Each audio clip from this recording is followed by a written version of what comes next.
actually start. Okay, so hi everyone. Thank you so much for being here, and welcome to the 2022 Frederick Bearman Research Grant Lecture. We're finally doing it 2 years late. So I'm Victoria Haddett. I am a Special Projects Officer on the ICON Book and Paper Group Committee, and thank you all for being here, and it's really exciting to see what a vast array of people from all over the globe are coming in to listen to this lecture tonight. So before we start, I just thought I'd give a bit more information about the grant and hopefully encourage some of you to maybe apply this year. We're just updating the website and the details will be on there very soon, and the applications are going to be open now, and we're going to close them on Sunday the 20th of November 2022. So hopefully this lecture will inspire you to do some research and maybe be here speaking next year. So the Frederick Bearman Research Grant was set up by the ICON Book and Paper Group in response to suggestions from members who asked that we find a way to remember Fred and his contribution to the conservation profession. So Fred was a distinguished conservator in the field, working at places such as the Public Record Office, Columbia University Library and UCL, whilst also being a huge influence and presence in the education of generations of conservators at the Camberwell College of Arts course. So alongside this, Fred contributed a huge amount of research knowledge to the field, especially in account bindings, and this passion for research informed the creation of the research grant. So since 2018, the Book and Paper Group has awarded £1,000 grant to research projects that relate to books and paper in any way. You can be at any stage of your career, and from this year we've tried to make it really clear that you don't have to be an ICON member to apply, so anyone, please come and apply for the grant. But if you were awarded the grant, you would need to become an ICON member. But it's a great organisation to join. You'll have a lovely time, and we'll be here to support you more. Yeah, so we're really interested to hear from a wide variety of specialisms, and more details can be found on the website, and I'll post all the links in the chat during the talk. Also, the grant is funded by donations, so if you enjoyed tonight's lecture and would like to be able to support more research in such projects such as this, please do visit the website, and I'll send a link to that page. Also, we're really happy to answer any questions you have about applying or anything like that, or any suggestions how you think the grant could be different or improved. So you can email me at svo.iconbpg@gmail.com, and I'll post that in the chat as well. So if you'd like to know any more, or if you just want to talk more about ICON and conservation, come and speak to us. So tonight's lecture is one of our 2020 winners, Melissa Tedone and the Poison Book Project. So Dr. Melissa Tedone holds a dual appointment as Associate Conservator and Lab Head for Book and Library Materials in Conservation at the Winterthur Museum, Garden and Library, and affiliated Associate Professor in the Winterthur University of Delaware Programme in Art Conservation. She earned her PhD in Slavic Literary History from Yale University and her MSis CAS in Library and Archives Conservation from the University of Texas at Austin. So her project focused on the aspects of the ongoing Poison Book Project at the Winterthur Museum and the research that the Fred Bearman Grant enabled. The Poison Book Project began in 2019 and intends to investigate the use of hazardous arsenical compounds in the production of commercial bookcloth used in bookbinding in the 19th century. So we're really excited to hear more about the project, and I'll hand over now. There'll be time for questions at the end, and if you have any questions, post them in the Q&A function rather than the chat, because I might miss them if they go in there. And also don't forget, if you signed up to the Rusty Staple, that's our virtual pub, that will be happening after the event, and there's a separate link for that, and I'll try and send that in the chat as well. And bring along your luminous poisonous cocktails as well. Okay, so I will hand over now to Melissa. Hello, everyone. I am grateful to be here today giving this lecture in honor of Fred Bearman and his remarkable legacy. As a dedicated conservator, preservation officer, educator, and scholar, Fred Bearman inspired and continues to inspire generations of conservators, librarians, book historians, and students. This Living Land Acknowledgement was crafted by the UD Anti-Racism Initiative Indigenous Programming Subcommittee in consultation with tribal leadership of Patuxet. It acknowledges UD's financial benefit from the colonization of the ancestral land of the Lenni Lenape and Nanticoke and the harms caused to Indigenous people and their homelands, which are beyond repair. The UD community does commit to building right relationships going forward by collaborating with the tribal leadership on actionable institutional steps. As someone whose current research focuses on Euro-American material culture, I find it is an ongoing process to confront bias and privilege in my work and consider the purpose that my research can and should serve. It's also impossible to examine 19th century Euro-American material culture without confronting colonization and the slave trade. While a strong focus of my current research is health and safety, it is also important to acknowledge how material culture generated by the Euro-American Industrial Revolution is connected with enslaved and exploited workers. The history of the book and the history of Bookcloth are no exceptions. Thanks to the Frederick Bearman Research Grant from ICON, I was able to travel to the UK in January to conduct historical research at the Winterbottom Bookcloth Company archives at the Science and Industry Museum in Manchester and the British Library in London. And this supplements original analytical research that my research partner, Dr. Rosie Grayburn, and I have been conducting at Winterthur Museum, Garden and Library, where we both work. And also historical research in the Joseph Bancroft and Sons archives at the Hagley Museum and Library, right down the road from us in Wilmington, Delaware. Some of you may have seen previous talks that I've given about the Poison Book Project, and if so, I hope you will indulge me as I give a brief summary of how that project has evolved over the past 3 years. This will ground the content of the rest of today's lecture, which will consider the development of commercial bookcloth as a deceptively rich and, dare I say, even exciting aspect of material culture. This research values bookcloth as material evidence of a period of manufacturing and trade that we are still really piecing together. We have much to learn yet about bookcloth's history and materiality, how and why it deteriorates, its health and safety risks, and what the role of the conservator can and should be in terms of interventive and preventive care. As we learn more about bookcloth's materiality, particularly the prevalence of heavy metals in its composition, our ideas about best practices for managing cloth-bound collections evolves with more deliberate health and safety considerations in mind. The Poison Book Project began with the incidental discovery that a book in the Winterthur Library collection was bound in bookcloth pigmented with copper acetoarsenite, a highly toxic green pigment.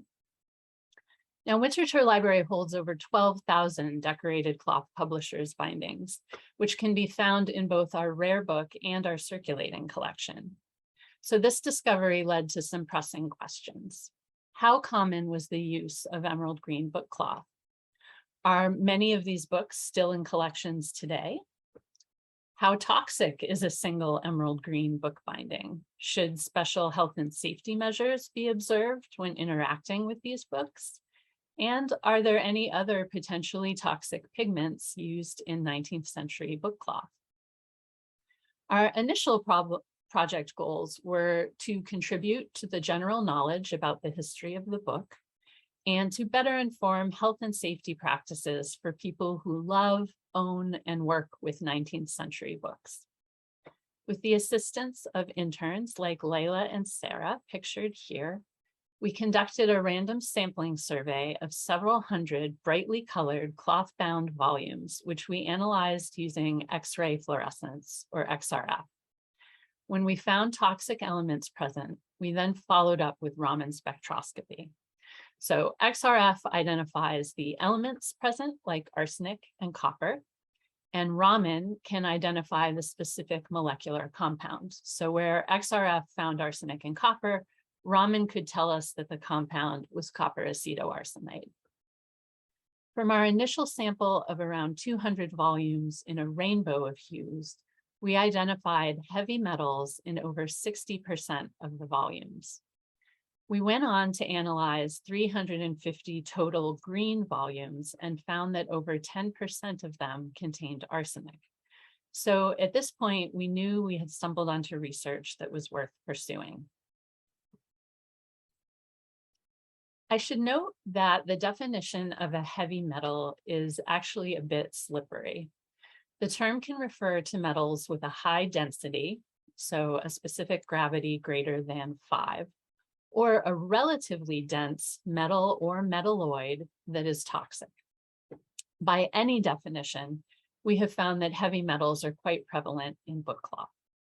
The heavy metals listed here are those that are potentially toxic, either acutely or as a result of chronic exposure.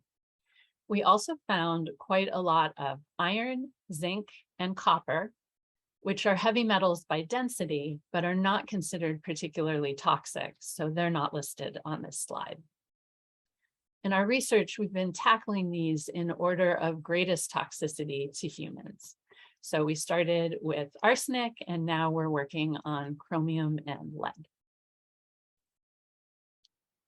Far and away, the most toxic of these is arsenic, which we have found is not uncommon in bookcloth in the form of copper acetoarsenite. There are several arsenic and copper-based compounds, which are known in turn by a variety of common names. And it is important to keep in mind that these common names were often historically used interchangeably and somewhat inaccurately, and that confusion tends to persist today. Copper acetoarsenite, or emerald green, is a light, fast, brilliant green pigment that was very popular in European and North American domestic products throughout the 19th century. First synthesized in 1800, emerald green was commercially available in Schweinfurt, Bavaria from 1814, and its toxicity was well understood from the outset. It was sold as an insecticide for use on crops, as a rat poison, as an artist's pigment, and as a coloring agent for dressmaking fabrics, millinery, wallpaper, house paint, packaging, children's toys, and even confectionery goods. Emerald green is a distinct compound from another popular arsenical green pigment known as Sheila's green. Sheila's green has a more yellowish cast than emerald green. And emerald green's primary advantage over Sheila's green is that it's light fast, which made it appealing for products that might easily fade, like wallpaper, clothing, and bookcloth. However, emerald green is susceptible to sulfurous air pollution, which was a big problem in coal-fueled cities in the 19th century. Arsenic binds readily to sulfur, causing the vivid green pigment to turn dull and brown. And you can see this deterioration on the spine covering in this book. The sides would have been protected by neighboring books on the shelf, but the book spines, of course, would have been most exposed to the air.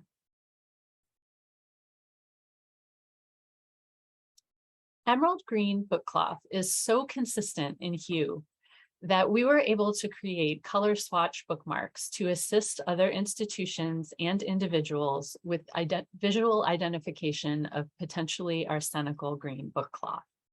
Over the course of about 18 months, we distributed our entire first print run of 1,000 bookmarks.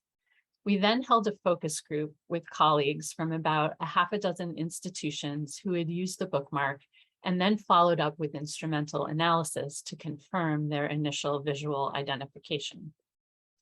You will notice on this map that we have sent bookmarks to 49 of the US states. Idaho is the one holding out, as well as 19 countries around the world. Not unexpectedly, bookmark requests tend to cluster in regions of the world most affected by British colonialism. The updated bookmarks, which are based on feedback from the focus group, were printed in June of this year, and I'm pleased to say that requests for them continue to come in. We've made the color swatch area larger and concentrated it along one edge to make it easier to use. We've used a white background to avoid the interference of other colors with how the eye reads the color green. And the front shows swatches of bookcloth from the Winterthur Library collection, while the back shows swatches of emerald green bookbinding papers from Northwestern University's collection of German paper bindings. And we're indebted to conservator Susan Russick and conservation resident Carissa Muratori for contributing those images to the bookmark. The Poison Book Project has now diverged along two distinct but equally intriguing paths. And I am reminded of Yogi Berra, who allegedly said that when you come to a fork in the road, take it. Rosie and I are doing just that. One fork leads us to gather all the information possible about the use of emerald green in 19th century mass-produced book bindings. We make this information publicly accessible via the Arsenical Books database on the Poison Book Project wiki. I call this a database aspirationally. We're working on making it a true searchable database, but right now it's just a static table. And as we add new titles, we include the date that the information was added to the table so that returning visitors can easily identify any new additions. We're also happy to provide a CSV file upon request, if that would make it easier to search your own library collections. Crowdsourced data is the key to the growth of this database, and that's a big motivation for distributing the color swatch bookmarks. We encourage people to use the bookmark for an initial identification of likely suspects, and then to follow up whenever possible with instrumental analysis. About a dozen institutions and individuals have contributed data so far, and we're looking forward to seeing that number grow. We just updated the Arsenical Books list yesterday, and we are now at 101 identified arsenical bindings. When we started, we were specifically interested in tracking arsenical bookcloth. However, our research and the research of colleagues at other institutions keeps turning up emerald green in other bookbinding components as well. So we expanded the database to track the use of emerald green more broadly.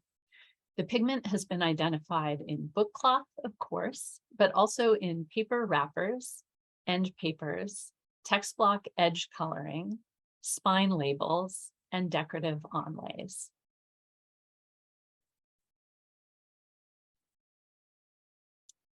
This path has also led us to convene an international cohort called the Bibliotoxicology Working Group, or BibTox for short. BibTox has 38 members from 7 countries and 22 institutions. Our immediate goals are to develop accessible methods for identifying toxic compounds in historical bookbindings and archives materials, to define safer management strategies for such collections, and to make reliable information as publicly accessible as possible. Some of the topics being investigated by group members include arsenical pigments in historical wallpapers and textiles that may be found in archives collections, heavy metals in 19th century bookcloth, that's me and Rosie, historical use of and safety assumptions about vermilion as an edge coloring, and pesticides, arsenical and others, historically used on library materials. And this brings us back to the other fork in the road, which is looking more critically at the materiality of bookcloth used in the British Isles and North America in the 19th century. We're interested in the heavy metals present in bookcloth, but also in the binders and fillers used and how those components age and deteriorate. While historical accounts may disagree about who first came up with the idea of binding books in cloth and who was first to do so successfully, there is consensus that this innovation was born in the Clerkenwell neighborhood of London, an area where craftsmen in the bookbinding and textiles trades lived and worked adjacent to one another.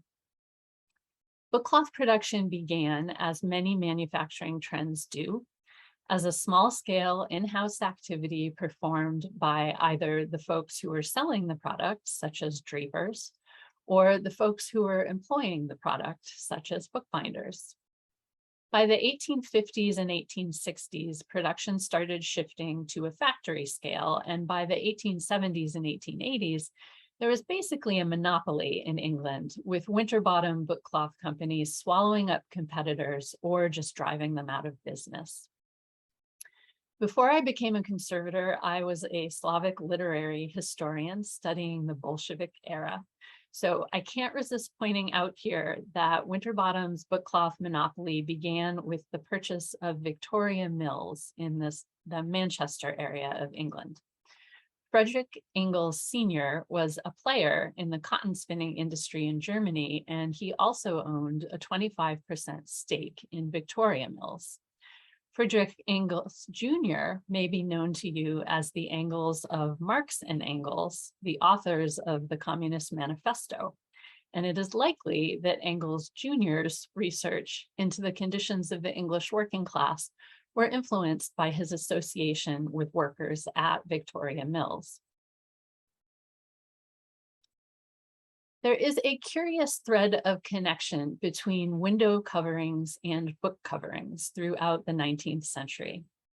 Decades later, bookbinder R.E. Lawson claimed that the idea of creating an intentional bookcloth grew out of a conversation in 1821, during which he showed the publisher William Pickering an edition he had bound experimentally in leftover calico that his, Lawson's, mother had used to line her curtains.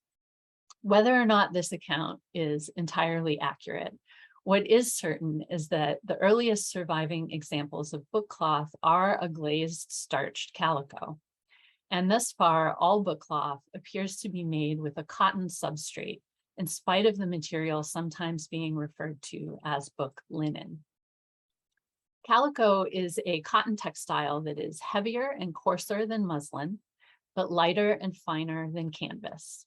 And glazed calico means that one side has been given a sheen, although how that effect is achieved can vary. It's likely that heat and pressure, or calendaring, are always involved. And sometimes coatings such as gums or starches may also be used. You see here on the left a sample of printed calico curtain and plain calico curtain lining from the Winterthur Textile Study Collection. And on the right, a book bound in a similar cotton fabric. Under magnification, you can see that the cloth was dyed, and although it is now faded from light damage, you can also see the plain weave and minute traces of a light starch coating.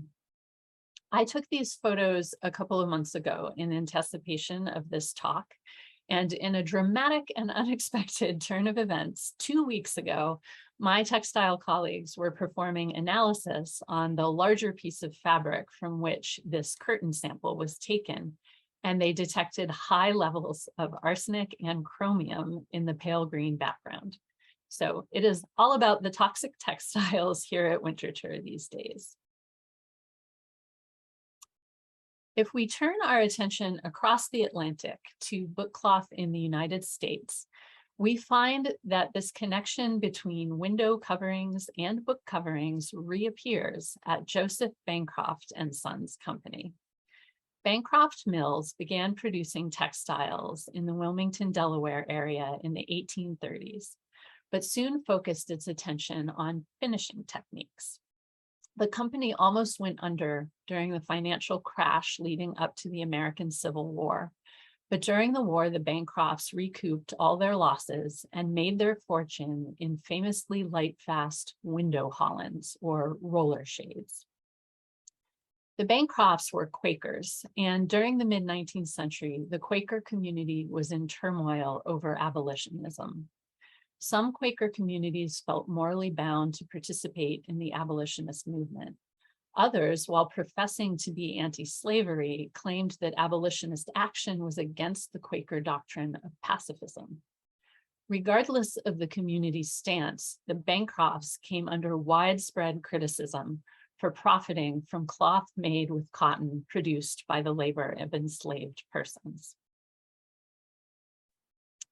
Around 1883, Bancroft diversified its product line by applying its successful window holland finishing techniques to the production of bookcloth.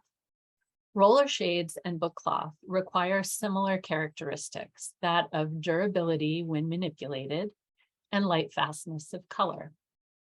Bancroft was arguably the first large-scale manufacturer of bookcloth in the US.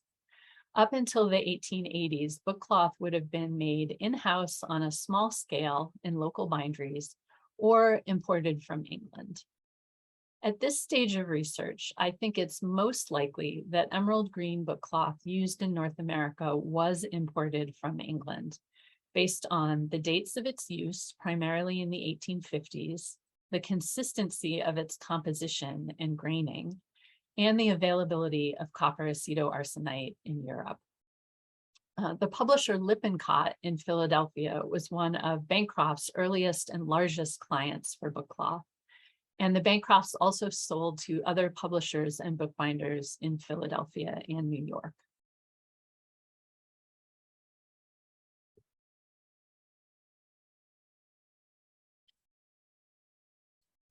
We know the first moderately successful bookcloth experiments in 1820s England were a collaboration among bookbinders, drapers, dyers, mercers, and ribbon makers living in the Clerkenwell neighborhood of London. Glazed calico seemed promising initially, but even when heavily starched, cloth bindings remained susceptible to fading, staining, and delaminating. And plain weave, dyed cotton cloth also lacked visual appeal. Over the next couple of decades, bookcloth innovators tackled these problems. Instead of dyeing the cloth directly, they started putting pigments and dyes into a thick starch slurry to coat the cloth. They bulked up this slurry with additional binders and opacifying agents to create a more robust bookbinding material. They also experimented with embossing the cloths with a variety of eye-catching grain patterns using techniques borrowed from ribbon makers. And you can see here the difference between these three green cloths that span the middle part of the century. A dyed and then starched cloth is on the left, and the two bookcloths on the right were made with a pigmented slurry over a bleached cotton substrate.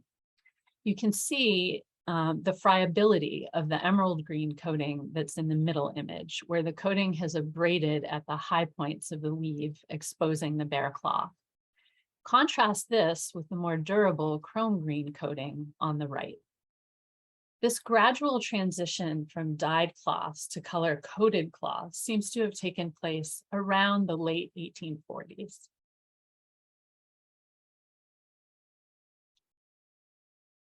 If reports from the 1851 Great Exhibition in London are any indication, then green was a very popular color in mid-century bookbinding practice, whether that green was found in the form of leather, vellum, cloth, or paper. Green Morocco was particularly popular. This is noteworthy because the majority of emerald green bookcloth was embossed with a leather grain pattern. So who was making emerald green bookcloth? We know from trends in our analytical data that emerald green bookcloth was likely produced for a mere decade in the 1850s. Based on the consistency of emerald green bookcloth's color and makeup, we suspect that this bookcloth likely came from a single producer in London or Manchester who sold to the London market and also exported to North America. We don't know who that producer was, but we can narrow down the list to some likely suspects. In 1847, James Leonard Wilson Jr. inherited a bookcloth business from his father, who had been an early innovator in collaboration with bookbinder Archibald Layton, draper and mercer Thomas Hughes, and ribbon embosser William Law in Clerkenwell. Wilson Jr. established factories for bookcloth production in Northeast London after his father's death, keeping a retail shop on St. John's Street in Clerkenwell. From the 1850s throughout the 1870s, Wilson was considered a leading manufacturer of bookcloth in England and a major exporter to the United States. That same year, Thomas Hughes sold his company to R. Rooting Sr. and Thomas Cussons, who produced bookcloth under the latter's name until 1855, when the company was renamed the Rooting Rogers Company. According to accounts of the time, this company was known for introducing, quote, fancy colors, a vague but provocative detail. Another provocative detail, R. Rooting Jr. was forced to close down the failing family business in 1862, a date that corresponds with the disappearance of emerald green bookcloth. Based on the slim evidence at hand, I think J. L. Wilson Jr. and Thomas Cussons Company, later the Rooting Rogers Company, came out on top as the most likely makers of emerald green bookcloth in the 1850s. I'll still be pursuing this line of inquiry. Emerald green cloth appears to have been popular for gift bindings. Cheerful, bright green, generously adorned with luxurious gold leaf makes for a bright and dramatic presentation, as you can see here on this ornate gift binding from Groombridge and Sons. While no definitive pattern has yet emerged from the Arsenical Books database, we can at least note that in the London market, emerald green bookcloth appears most commonly, but not exclusively, on gift bindings produced by publishers affiliated with the binderies Wesley's and Company and Leighton Son and Hodge. In the US, emerald green cloth appears on multiple titles published by D. Appleton and Company, Levitt and Allen, Dayton and Wentworth, and E. H. Butler and Company. And these are publishers based in Boston, New York, and Philadelphia. You may be familiar with the candy Skittles, which has used the slogan, "Taste the Rainbow," since the 1980s. We strongly recommend not tasting this rainbow. According to our research, the majority of vibrantly colored 19th century bookcloths contain heavy metals. Even what I call the benign blues, which do not contain toxic heavy metals in their coloring agent, still often contain lead, perhaps as a mordant, perhaps as an opacifying agent. While I did include on this slide a bright red book that contains mercury, so far mercury is a bit of an outlier. We have actually found that most red bookcloths are colored with organic dyes or a mix of colorants that includes chrome orange, although again, lead may also be present. Where we do see mercury quite commonly is in the vermilion printing ink used to decorate cloth bindings in the last quarter of the 19th century, as you can see here in the clothing on these two figures on the cover of this book.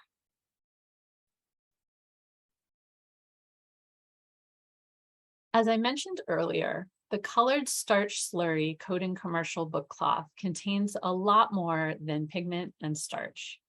From historical recipes and patents, we know that bookcloth may also contain gums, resins, albumin, borax, metal salts used as mordants, and opacifying agents.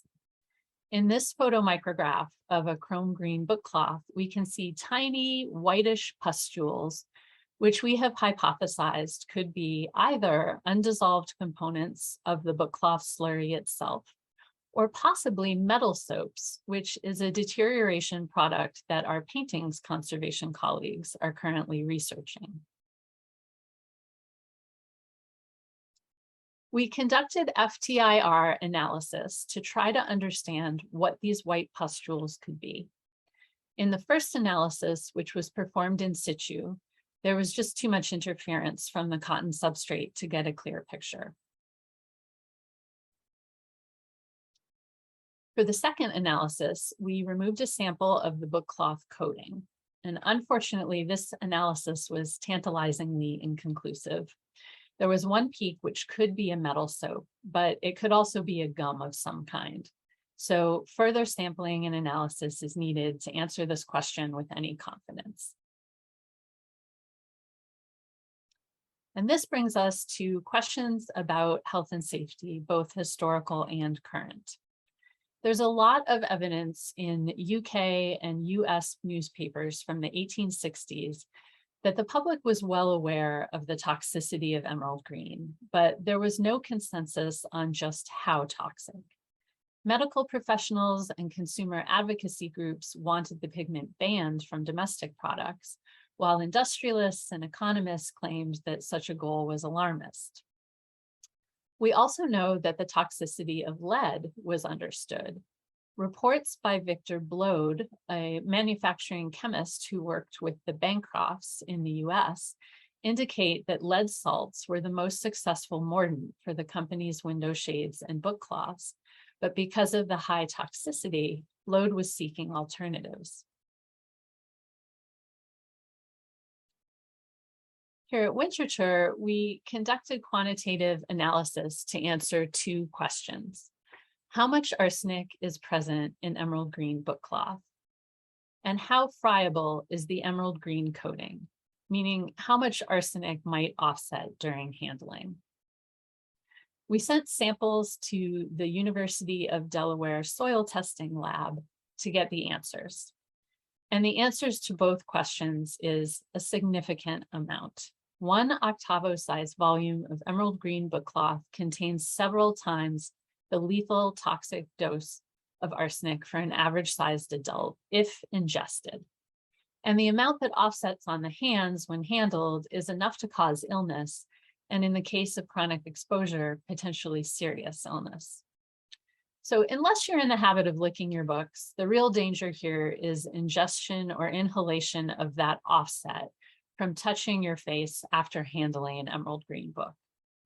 The challenge for interpreting risk here is that OSHA and NIOSH standards, those are the US industrial hygiene standards we use, are all based on airborne particulate, and there are no safe ingestion standards. So let's return to the Hyrox photomicrograph images of emerald green and chrome green bookcloths. What do you see here? What observations can you make just from looking at these images? Go ahead and drop some ideas in the chat if you feel like it. I think they look quite different.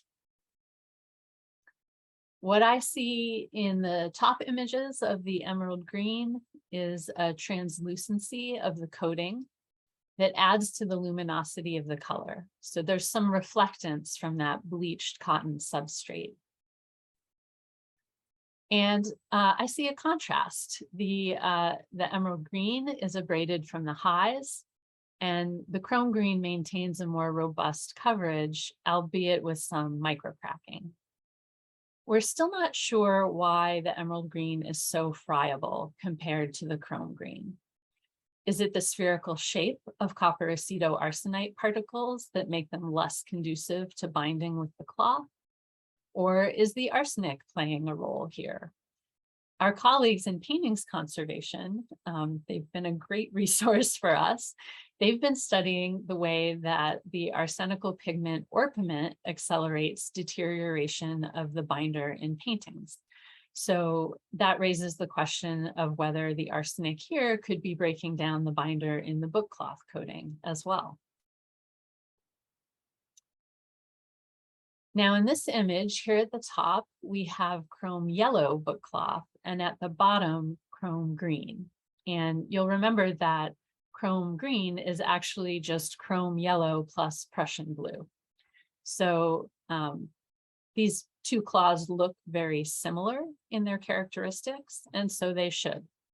There's a similar micro cracking, but overall, a robust coverage, still well bound to the cloth substrate. We did some friability tests with the chrome green and chrome yellow book cloths as well, and found really a negligible offset of both chromium and lead. So the good news is that so far, chrome green and chrome yellow book cloths are far less potentially toxic than we might have initially feared. It's still a good idea to handle these books mindfully, and still a good idea to wash your hands after handling them, just in case.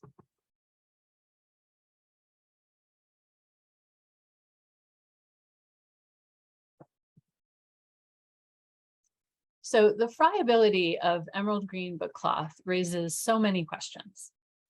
How much arsenic has already offset over time? How much arsenic may have offset during the bookbinding process? How much arsenic may have offset during the 175 years or so of handling since these books were first bound? There are no known fatalities by arsenical book cover, just one historically noted close call. This is the case of a young boy in New York who was using an emerald green paper binding as a watercolor palette and likely ingested the arsenic when he was sharpening the point of his paintbrush with his lips. He endured 3 miserable, painful days, but he did eventually recover. Arsenical book bindings contain a lot of arsenic, and so they do fall into the category of an accident waiting to happen. A patron or a private owner might be reading a book and eating with their hands, or a toddler might pull a book from a coffee table and put it in their mouth. And certainly we should be concerned about the cumulative effect of chronic exposure to trace amounts of arsenic over the long term, especially for staff who might work in libraries with these books in their collections. In the 19th century, there were many illnesses with similar symptoms to chronic heavy metal poisoning. And so it's very difficult to determine how much of a health impact exposure to heavy metals may have had on bookcloth manufacturers and bookbinders. So let's speculate a bit. Consider the obituary of Joseph Gash, bookbinder, who died of pulmonary illness in 1854 at the age of 56. Gash had suffered from pulmonary issues for a few years, and on the advice of his doctor, he took a 6-week break and he went to Cork, Ireland for some rest and fresh air. Upon his return, he, quote, expressed himself much gratified by his excursion, which seemed to promise a restoration to health. This appearance, however, was delusive as he gradually declined from the time he resumed work, end quote. Mr. Gash succumbed to his illness a few months later. Now, of course, with lung problems, country air may have made him feel better, and returning to the pollution of London can't have helped. I do find the description of his condition highly provocative, however, because it aligns so well with known cases of poisoning by arsenical wallpaper or wall paint, where the affected individual went on holiday, recovered fully, and then fell ill again, sometimes even dying once they returned to the toxic conditions in their home. So this is absolutely imaginative conjecture, but it takes imagination and curiosity to carry us along any research path. And so I continue to be very curious about all of these questions. Historically, there are questions about the health and safety of those who work with these books, binding them. and those who use the books, the consumers. And today, there are still some of these same questions about the health and safety of those who work with these books, managing collections and performing interventive conservation on them, and those who use the books, our collectors and researchers. The industrial hygienists at the University of Delaware have been very generous with their expertise. They recommend trying to contain completely any shedding pigment during interventive conservation treatment. So the best choice is definitely to work under a certified chemical fume hood or in a glove box. It's important to remember that manipulation of bookcloth containing heavy metals, whether arsenic, chromium, lead, or mercury, could result in more pigment shedding than we've seen in our friability tests. Lifting cloth from the boards, for example, or using adhesives that introduce moisture are both common treatment activities that may cause toxic components in the bookcloth to spall or to migrate unpredictably. Given the potential risk to the conservator, I would challenge you all to ask, is interventive treatment of a book bound in arsenical bookcloth truly necessary? At Winterthur, we've decided the answer is no. For books in relatively stable condition, we recommend housing them in a 4 ml polyethylene zip top bag to contain any shedding pigment. For books with detached arsenical components, such as boards or spine, I acknowledge that Melanex is not an elegant solution, but it is an effective one that prioritizes the health of the conservator over treatment aesthetics. Instead of recasing this text block, I chose to rebind it in a new case and to fully encapsulate the already detached boards and spine in Melanex. And now this item can be safely handled by researchers again. The book can be read and used, and the original book boards can also be examined.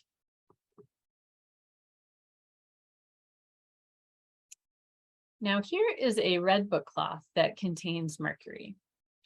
We haven't really dived into mercury yet, but I wanted to show you this book because of the book tape that is holding on the call number label. This is a circulating collection item, and there was a time when it was common in libraries to use this thick, pressure-sensitive book tape on the spines of books. Under magnification, you can see the way the adhesive has penetrated into the matrix of the bookcloth in some spots, and you can also clearly see the adhesive creep along the edge of the book tape. I have questions about whether the adhesive here could solubilize components in the bookcloth coating, and whether a conservator removing this sort of adhesive residue might then be at an increased risk of exposure to toxic components. So that's just food for thought, and more research is needed on this question as well. Using toxic components to make material culture is something that humans have done since antiquity. This was not new to the Industrial Revolution. What was new was the scale on which it was happening and the impact that that had on the people of the period, the workers and consumers alike. Likewise, the scale of this industrial production using toxic materials created and continues to create an ongoing legacy for those of us who collect, study, and care for material collections. We can mitigate much of the risk of interacting with potentially toxic materials in book bindings by observing safer industrial hygiene practices. So what do you do with 19th century cloth-bound books in your personal collection or in a library collection which you manage or care for? If the book is green, first determine whether the hue is vivid enough to be emerald green. If there's even a chance that it is, wear gloves to handle it, bag it, and label it with the potential hazard. If possible, follow up with instrumental analysis to confirm the presence of arsenic. If you're handling any 19th century book bound in brightly or richly colored bookcloth, Handle it mindfully, just in case. Don't touch your face while you're using it. If the colorant seems well intact on the book cloth, strive to keep it that way. And of course, after handling any 19th century books, always wash your hands. Every time I give a talk related to the Poison Book Project, the fonts on this slide get smaller and smaller. My research partner, Dr. Rosie Grayburn, and I are deeply grateful for the generosity of our students, interns, colleagues, funders, and members of the public who have supported this work with their time, expertise, interest, and financial support. Special thanks to ICON and the Fred Bearman Research Grant, which provided critical support for this research. And if any of you are considering applying for the grant, I strongly encourage you to do so. Thank you.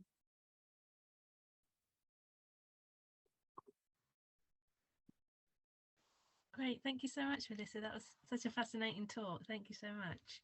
It's so typical that something so beautiful can be so deadly and draw you in with the beautiful colours. Thank you. So I'll take a look. I think we've got some questions in the Q&A. There's some in the chat as well, so I'll try and keep an eye on that as well. So let's have a look. Okay, so here's the first question. Vincent Daniels asks, do you know the nature of the brown colour of the book spine on the green book? You imply that this might be due to a reaction of sulfur containing air pollution, e.g. H2S, but arsenic sulfides are yellow or red. Great question, Vincent. Thank you. I do think that it is deterioration from sulfurous air pollution, and I think that the brown color is the way that the color is reading. So, you know, we haven't seen distinct reds under magnification when looking at the spine, but given that sort of translucency and luminosity of the emerald green color, I think it's likely that our eyes are reading it as brown when it sort of combines with the yellows and reds of the sulfides. That's great, thank you. Okay, move on. Hope that answered the question. So Norwood Creech asks, did I understand you to say that bookcloth, especially emerald green, were consistently cotton-based, even though referred to as linen? Thank you. I think I said that right. Yes, thank you. You did understand that correctly. And that's with the caveat that we haven't done fiber analysis on every bookcloth out there. So we do keep looking and testing, but all of the book cloths that we have examined are cotton based. And I've also spoken with Deborah Mayer, who teaches microscopy here at Woodpack, and she's done a lot of book cloth sampling as well. And she says she has only ever found cotton fibers, never linen as well. So so if anyone out there does detect a book cloth with a linen substrate, I definitely want to hear from you. Hopefully they'll get in touch with you. Nord also asked, have you accessed health records for employees of the 19th century manufacturers, and what might they reflect? Oh, that's a fascinating idea. And no, we haven't attempted that. I'm not even sure where to begin with that, actually. But it is a great idea. I have read quite a lot of obituaries of bookbinders. They seem to suffer from a lot of respiratory illnesses, but given the fact that I was mostly reading the obituaries of bookbinders working in major cities in the 19th century, that's not surprising given all the air pollution. Yeah, probably like 50% of the people Yeah. some mystery illness. But that might be something, maybe someone might want to join your project and help you out with that. You never know, might inspire someone to do their own research. Yeah, that'd be great. Catherine Morley asks, she asks, when we see parchment and leather bound volumes in green, are they also potentially containing arsenic? Great question, Catherine. So we have colleagues in the bibliotoxicology working group who have researched 16th and 17th century parchment bindings that are green, and they did detect arsenic. It's not emerald green, but they did detect a combination of orpiment and I believe indigo that were combined to give a green colorant. So green contain arsenic, but it's a different arsenic containing compound than what you see in these 19th century mass-produced books. And from what I've been hearing from colleagues at other institutions that are now conducting analysis on their collections, it's much rarer to find arsenic in green leather, and slightly more common to find it in green parchment, and then most common in papers and bookcloths. Great, thank you. Katerina Kelsey asks, she says, wonderful talk, thank you. And she says, I thought mercury was toxic as a vapor. If so, how is this a hazard in handling the book? That is one of the questions that we are hoping to answer when we move on to looking at mercury, which we haven't really done in any depth yet because our expectation is that it is less toxic in the form of a colorant than it would be, than the other elements we found would be. But I say that with the caveat that we have another BibTalks member who is investigating, and this is Jess Ortegon, is investigating vermilion text block edges and is basically trying to determine when vermilion was most commonly used, when other red colorants might have been used, and is examining the assumption that because that vermilion pigment has already off-gassed, that what's left behind is safe to be handled. It's certainly an assumption we've always operated with, but part of the work of the bibliotoxicology working group is sort of going back and re-examining those assumptions and just sort of crossing all the T's and dotting all the I's. That sounds great. Great that there's so much research going on to all these different things. Zoe Voice asks, can we still ask for bookmarks? They were fantastic bookmarks. I was wondering how we could maybe smuggle some over from the US to get them over here. That would be great if there's any. Is that something that could be like printed off at home, or we could order some or something? That's a great question. We do prefer to print them at our printer and physically mail them out. I know that's like so old-fashioned, but the reason is because we can't do quality control from a digital file because different printers, there are slight variations in the calibration of different printers. And we really want to ensure that the color on the bookmark matches the original items that we took those color swatches from. But we are happy to mail the bookmarks to you. So if you search Poison Book Project Wiki or Poison Book Project Winterthur, you will find our wiki page, and there are instructions there for how to order a bookmark. It's basically emailing reference@winterthur.org with your name and your mailing address, and we'll be happy to send that out to you. And Victoria, if you think it makes sense, then we could also send a bunch to Icon that you could distribute in person to your membership when you have live events and that sort of thing. I think that would be a great incentive for people to come to our lovely lectures that we're gonna and events that we're trying to set up. We're happy to do that. In touch and try and get some of those great bookmarks. Let's have another look.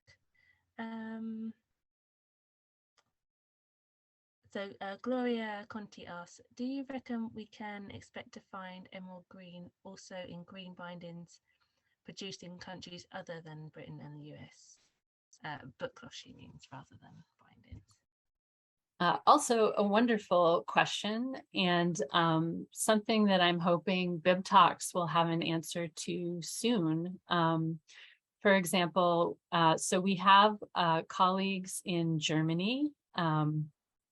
Andrea Pataki Hunt has been doing research at the Cologne Institute of Conservation Science.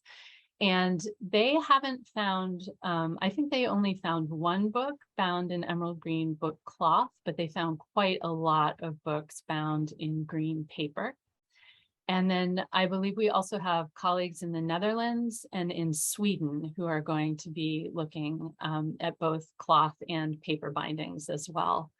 And our colleagues in Sweden are particularly interested in whether they might find Sheila's green in Bookcloth, because Sheila's green was invented in Sweden. And so they're wondering if maybe that pigment would have been preferred over copper acetoarsenite, which was produced in Bavaria. So lots of exciting research questions are being examined by a whole range of our colleagues right now. Thank you. There's actually a few people who might have their own sort of research going on and might want to contact you or anything. I think you added a email address in there somewhere, but if anyone wants to email Icon, we can pass on those details. And yeah, thank you. That.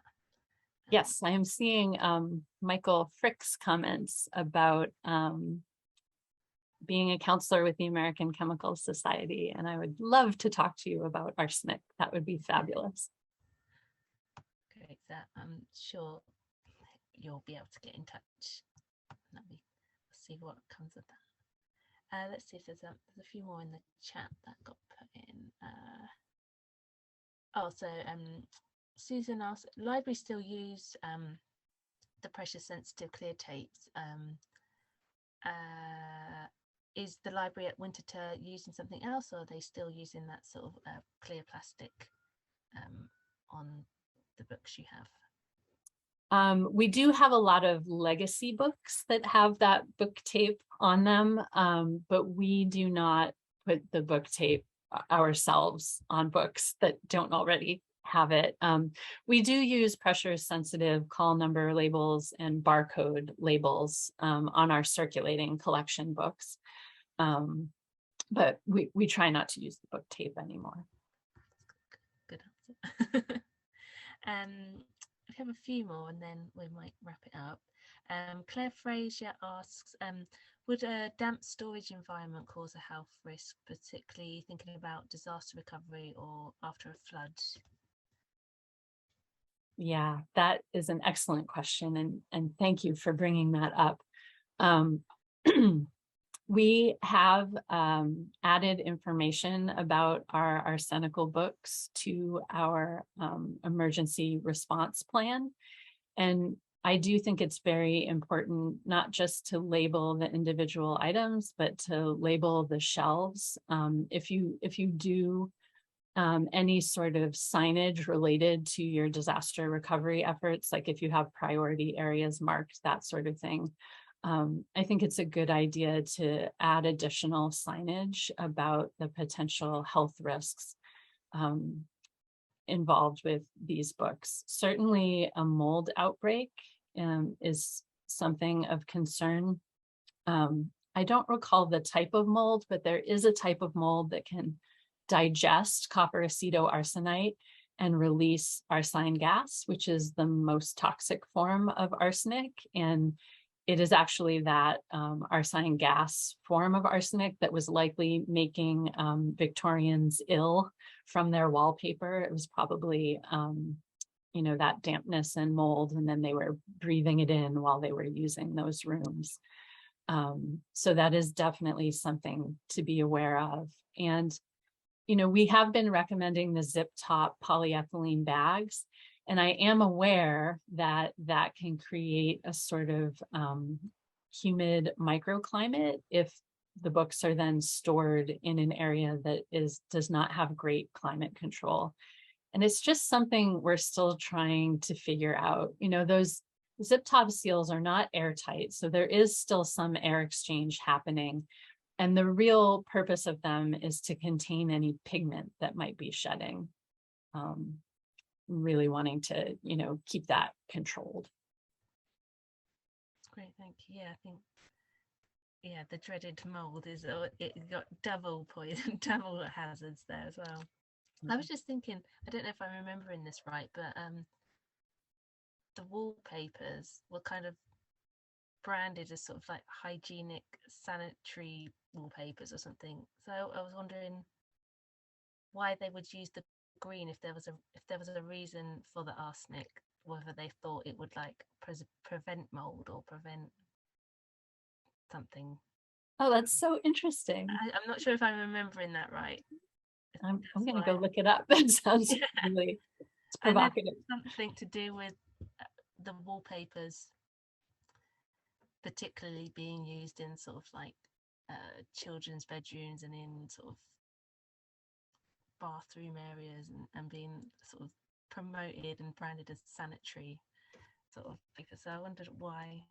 Maybe they thought there was some magic thing that arsenic could do. Maybe it's something to do with like the insecticidal property of it. I don't know. That would be interesting also, like, are these books less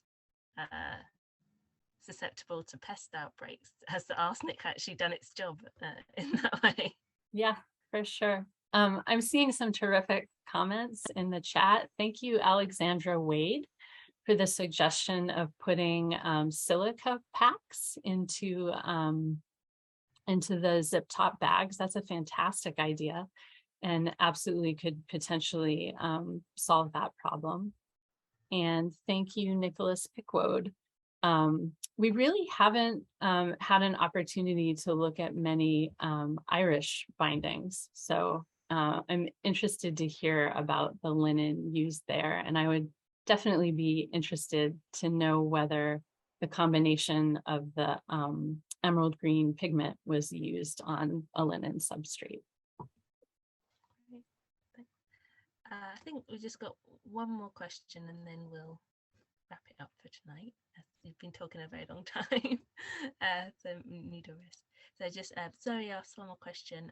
What are the challenges in establishing a database, and how do you choose which information to import and how to display it? It's so valuable, but seems a big thing to get started alongside the rest of the project. Yes, thank you for acknowledging that that is a rather big project. We are pursuing some funding opportunities to help us build a more searchable database. Our goals are to be able to parse the information in different ways. Right now, as I said, it's just a static table on the wiki, and you can search it using the Control F function in your browser window, but it's a bit clunky and laborious. And it was fine when we only had, 38 books on the list is what we started with, but now we're over 100. And I'm hearing from colleagues that they are stockpiling data that they are planning to contribute soon. So we could soon have multiple hundreds of books on this list. And so we're just interested in making it more searchable so that you could search by a publisher, search by a city location, search by a type of material. Not just searching by title or the date that it was added. So we are working on that behind the scenes. Thank you. I'll ask one more question and then we'll see. So David Anthem asks, was Sheeler's Green used in many fine bindings or as opposed to commercial bindings? Great question that I do not have the answer to. It's a great potential research question. In the books that we have been looking at, we have not found Sheila's Green in any of them yet. So it would be an exciting find. Yeah, that's just someone else to dig around in the archives and see what they can find, see what treats they can find in the archives throughout the world. I think that's probably about it for the moment. Thank you so much, Melissa. It's so pleased that we finally actually got to hear your talk, because Melissa and we actually awarded two grants in 2020, but obviously everyone knows what happened in 2020, where research wasn't obviously something that people could do, especially internationally. So we're really happy that people are able to get a little bit back to normal and pursue their research finally, and we're really glad to have been able to have supported Melissa and the Poison Book Project, and we've had a really fascinating lecture, and we'll really look forward to seeing what else comes from the project, and hopefully we'll keep an eye on that and see what happens next. Thank you. Thank you so much for the opportunity. I really appreciate it. Great, thank you. So yeah, that's the annual lecture over. Thank you for everyone for coming.